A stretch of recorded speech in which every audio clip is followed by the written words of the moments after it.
HOA Karen called 911 over me fishing at my lake, so I cut her water supply permanently.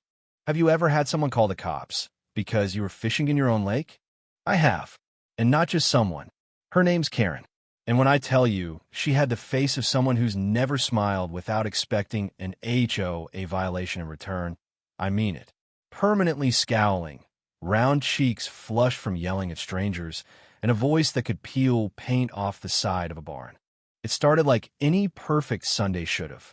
Birds, fresh coffee, my golden retriever Tucker snoring beside the dock, and meffingly casting a line into the lake my father left me when he passed. Our family's been stewarding this water for over 60 years. It's not just a lake. It's our legacy.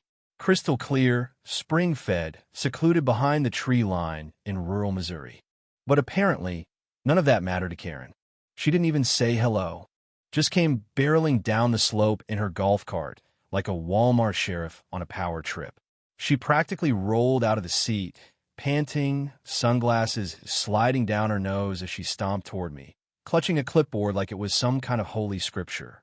"This is unauthorized activity," she barked, finger jabbing toward my bobber. "You're not allowed to fish here. This lake is HOA maintained. Only members are permitted." I blinked. "Ma'am, this lake is private. I own it." "Don't you lie to me," she snapped. "We've used this lake for years. It was in the developer's brochure when I bought my house. That makes it communal." That's when I stood up, pulled the folded deed from my back pocket, and handed it to her. Signed, sealed, and confirmed by the county. I own the lake, the dam, and everything up to the tree line behind your fence. Your HOA stops 3 lots short. She didn't even read it. Just threw it into the grass like I'd handed her garbage. Then she pulled out her phone, dialed 911. "I'd like to report a man trespassing and illegally fishing on HOA-controlled water," she said, as if she were narrating a crime documentary. I didn't interrupt. I just sat down, reeled my line in, and muttered, "You're going to regret that." 15 minutes later, 2 deputies arrived. They talked to her first. She went on and on about exclusive rights, community fish stocks, and violators with suspicious equipment. Then they came to me. I showed them the deed, the zoning map, and here's where the first twist hit. Also handed them a report I'd been preparing for months. You see, Karen had been drawing water from my lake to feed her HOA's sprinkler system and clubhouse bathrooms without a single permit. I had drone footage. Hoses snaking from her community pump house, hidden behind decorative rocks, reaching into the backside of my dam. My own Waterme family's lake being siphoned without a cent of compensation. One of the deputies raised an eyebrow. "She didn't mention this." "No, she wouldn't," I said, flipping to the thermal imaging photos. "They've been pulling nearly 3,000 gallons a week. For free. For years." So instead of ticketing me, the deputies turned around and read Karen a warning for false reporting. Her face turned redder than a fire truck. She sputtered and claimed historical right of access, but the officers weren't buying it. One even muttered, "You really picked the wrong lake to mess with." But oh, we weren't done yet.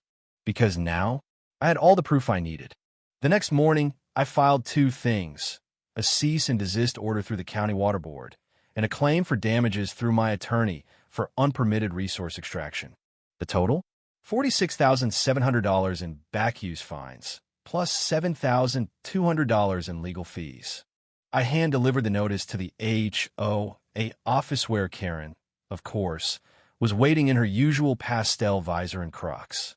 "You can't be serious," she gasped, flipping through the packet. "You don't have the authority to cut off a neighborhood's water." I smiled. "That's where you're wrong. Your HOA built a pump on private land. That pump's coming out." She tried to stop the crew. The next morning literally stood in front of the backhoe like she was defending the Alamo. But the sheriff was there too, warrant in hand. The hose was cut. The pump was seized. The whole system shut down by 10 a.m. By noon, her clubhouse was out of water. By sunset, the entire HOA was. And by Monday morning, a line of furious residents were demanding answers at her door.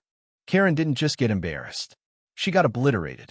The HOA board met the next day in what was supposed to be a private emergency session.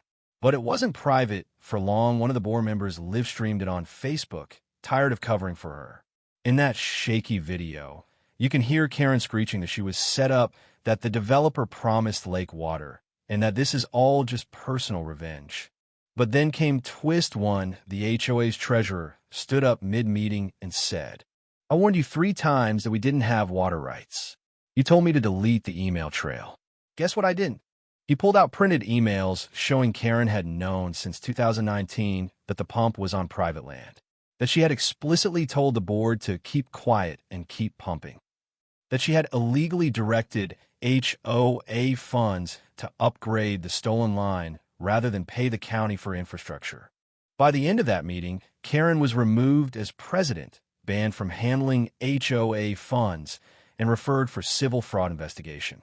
I thought it might stop there, but karma wasn't finished, because just 1 week later came twist 2. A state-level inspection, triggered by my water board complaint, revealed that the HOA clubhouse's septic system had leaked into protected wetland runoff, all because the pipes had been rigged to use the stolen lake water as cover flow. Not only was Karen fined $25,000 personally for environmental violations, but the HOA itself was slapped with a cease-use order on the entire facility. No meetings, no events, no clubhouse pool. It was all shut down. Residents revolted by the dozen. One family even spray-painted, "You stole our lake," across the front of the HOA sign before selling their house. Karen tried to retaliate, claimed I owed the community compensation for emotional disruption. She filed a small claims case in city court. The judge read my deed, glanced at the evidence, and dismissed her claim in under 4 minutes. His final words? "You don't have a lake, Ms. Greeley. You have a long list of trespassing charges." I built a new dock that summer. Cedarwood, wide enough for 3 chairs. My son Eli fishes every morning before school. My daughter likes to journal by the water. And me? I sit back and listen to the wind ripple over something we fought to protect. A lake that no longer serves tyrants. A home that now stands quiet. And a sign right at the water's edge, carved into reclaimed oak, facing the empty clubhouse lot across the shore. Private means private. Karen still lives in the neighborhood. Alone now. She doesn't wave when she drives by. Her visor's gone. Her golf cart's parked. And the only sound coming from her direction? Silence. Just the way the lake likes it. So now I ask you, was I wrong to shut off her water when she tried to drown me in rules and lies? True or false? The end.